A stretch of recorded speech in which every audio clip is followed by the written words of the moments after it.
everybody to One Soul Radio. We are the interactive show that is grounded in psychology, inspired by spirit, and we are here to build a spiritual community with you, by you, and for you. My name is Callie Alpert, coming to you from the Central Hudson Valley in upstate New York, and I'm here with my dear friend and co-host, Steve Hassenberg. Hi, Hi. Kelly. Hello. Where are you? I'm in Pacific Palisades, and the wind is coming out of the southwest at about 10 miles an hour today. Wow. If all else fails with your psychotherapy career, you have a career as a weatherman, I think that just Thank sounds you. fun. Yeah, you're welcome. Thank you for the details. So the question tonight is, do you want to expand your mind and your consciousness? Have you ever experimented with drugs for that purpose? Perhaps you're dead set against drugs and shun the idea of using them. Or maybe you're feeling stuck in some negative spiral of thoughts and circumstances, looking for new, perhaps more drastic ways to shift and reset. So tonight we are broaching the very controversial topic of psychedelic and psychoactive drugs, their history, our history with them, and the comeback that a lot of them are making. And the one note that we want to make right at the top is that we respect that everybody comes from very, very different positions with this topic. And it is controversial, and we're not in any way recommending that anybody try drugs recreationally or therapeutically. We're simply having the conversation. So I just wanted to start with that. So maybe, because you have that big Cheshire grin on your face, we should start by introducing just sort of the drugs that we're going to be talking about, right? And sort of the category of psychedelic and psychoactive drugs. Yeah, the reason that we wanted to talk about this subject today is there's a lot of new research that I've been following and people aren't necessarily aware of, utilizing psychedelic drugs for things like very difficult treatment-resistant depression, alcoholism. A lot of it's around post-traumatic stress syndrome. Mm-hmm. And they're even starting to work with autism and social anxiety. And I've been following this for several years. And the kind of outcomes they're having are, you could say, quite sensational statistically. Yeah. And these outcomes are occurring from a couple of sessions using a number of drugs, primarily something called MDMA, mm-hmm. which the street word is ecstasy. Right. And psilocybin, which is originally derivative from the mushroom plant. Mm-hmm. And so we're going to be talking about the MAPS program. It comes from MAPS. They're doing the research on it, and they're doing the trials with the help of the FDA.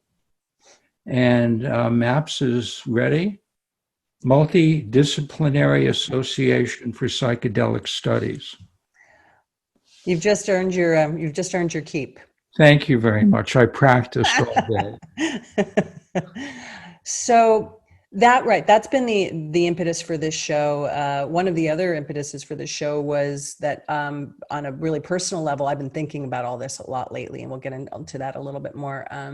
If you're just joining us, you're here with One Soul Radio. We are talking about psychedelics, healing, and enlightenment tonight.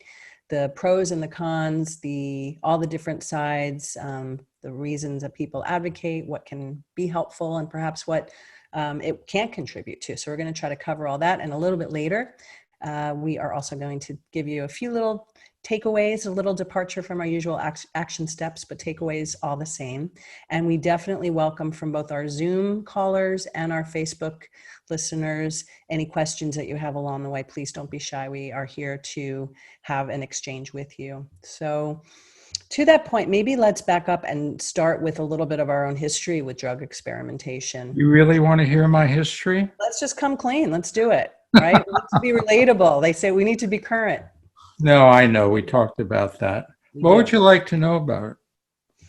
Well, I think, for me, Um, I started using, I was a very straight-laced kid when I was younger, very studious and straight-laced and fearful.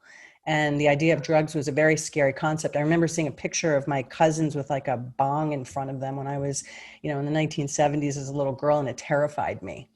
So it's not like I grew up with any sense of drug advocacy or access to it. My parents were abjectly against it. And then when I got to college, I started experimenting more recreationally. And that's where I did most of my, psychedelic, all drugs really that I experiment with. I'm not saying I've done all drugs. And it was recreational, but even at the time, I do remember feeling a sense of communion and a sense of sort of awakeness on another level, even if I was not intentional and wise enough to use it well. And then it wasn't until my 30s with a boyfriend of mine, which was a very formative relationship in itself, where we started traveling all around the world and doing fabulous bohemian things. And we're much more in a place of self-discovery and deepening our relationship, that I started doing psychedelics and MDMA again. And it really was more memorable and started to plant some of those reference points in my mind to really just open me up to what it meant to commune with a larger self and a larger universe. So that's kind of a quick encapsulation of my experience. Sounds like my experience. Well, you started, didn't you start about in your 20s as well?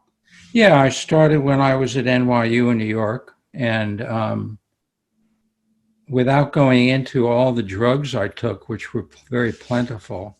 Can you remember? I do. I remember all of them very clearly. I'm But just checking. I think what you brought up is important, which is I felt like I was one person before taking LSD, Mm-hmm. and a wholly in many with the W and the H, a wholly other person after I took them, because it extended my perception, it extended the feelings that I had about who I was and why I was here. Right. And it did that, and it kind of shakes up the normal environment, and you land somewhere new. Right. And I landed somewhere new, and I started on a quest. And that quest actually led to meditation after a few years. But all of my psychedelic experiences were always leading me east, whether it was to read Hermann Hesse, right? Remember One of my her? favorites, of course. To read Thoreau and Emerson and the Transcendentalists. Whenever I was tripping, I always was moving in an Eastern direction, toward yoga, toward meditation, toward Eastern thinking and philosophy. It's fascinating. So that sort of mirrors, I'm no expert on this. You certainly are, way more so than I am. And I know it sort of mirrors the Timothy Leary, maybe Terence McKenna trajectory of some of the real foremost kind of preeminent experimenters with LSD in particular, right? And how, and MDMA, I think Tim Leary, if I'm not mistaken, was pretty into MDMA as well later, right? Can correct me on that if I'm wrong, but I remember reading a lot about sort of the eternal present, the idea of understanding and being able to feel in a palpable way what that sense of connection and communion with a much higher energy or presence. I actually, if you want me to say, my first acid trip in New York in Washington Square Park, I had the experience of life manifesting as I walked into it, moment by moment. The entire periphery of my vision was of vagueness, and things were coming into form as I was walking toward them. And so I was merging with form being created moment by moment. And that was a very powerful experience of the eternal present. Would you have been able to describe it this beautifully then? Did you know what was happening in the moment? Or was it I all didn't know it was, I really didn't know it was happening. but my sense was what I've just described, even though I couldn't describe it the way I just did. Yeah, beautiful. I think for me, it took a while. Like I said, it really happened more because I was just experimenting in an experimental phase in my 20s or late teens, 20s, and then again in my 30s. But the same thing happened. Maybe I wasn't as intentional about it, but it was definitely, and again, as we were talking about just our intention for this show, which is beyond just turning people onto the different sides of this topic, is also the idea that, if you're not used to this kind of language and you're not somebody who's explored consciousness raising or drugs or meditation or any of that, which is, perfectly fine. If you are listening to the show, you probably have to some degree or another already, in some form. But I was thinking, in a real kind of layman's term, it's the intention is, for me, and the desire is to remember that there's something much bigger, that the universe in all its perfection and all its divinity is a place where everything is connected and we are out of ego and we're not caught in this illusionary existence of being plugged into all the checklist of what it means to be a human on earth. I don't know, does that sound too esoteric? No, that sounds right.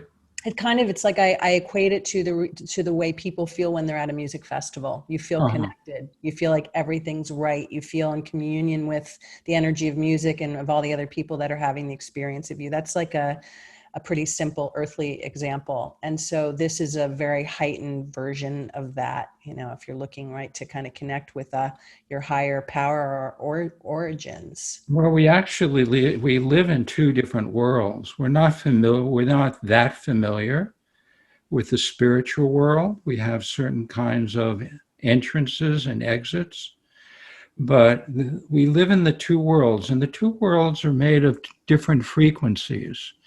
So when you ingest a psychedelic, what's going on is it's like a super fuel, and it recalibrates the energies of your body, so you're vibrating on a very different and higher frequency. And so that's why people say I've come down. And you do. You go up and you come down. And that's one of the things we wanted to talk about today. Yes, yeah. The problem with going up and coming down, and how to stay up with more longevity. I love the way you describe the vibrational difference between sort of the higher realms and the earthly realm, and how this taps into that, because that's such a beautiful way to kind of describe it. So if you're just joining us, you're listening to One Soul Radio. I want to welcome our Zoom participants and also our Facebook participants. If anybody has any questions or comments, please write them in the chat box in each respective platform. Don't be shy. We're here to interact with you. We're here to welcome any questions you have at any time. You don't have to wait for us to call for them. And a little bit later in the show, we're going to be offering some action steps, or a little bit of a departure than what we usually do. One of them will not be go do drugs, just so you know, but at least to help you to decide if this is something that's interesting for you, or something that incentivizes you to learn a little bit more. So you just teed up the perfect segue for the next thing that we really want to talk about, which is the difference between recreational and therapeutic drug use. The difference between the sustainability of dipping into a higher consciousness and the idea of what happens if you use drugs and you crash, because that, well, you've told me stories about how that was difficult for you for a long time, right? I've crashed from spiritual heights and I've crashed from drug heights.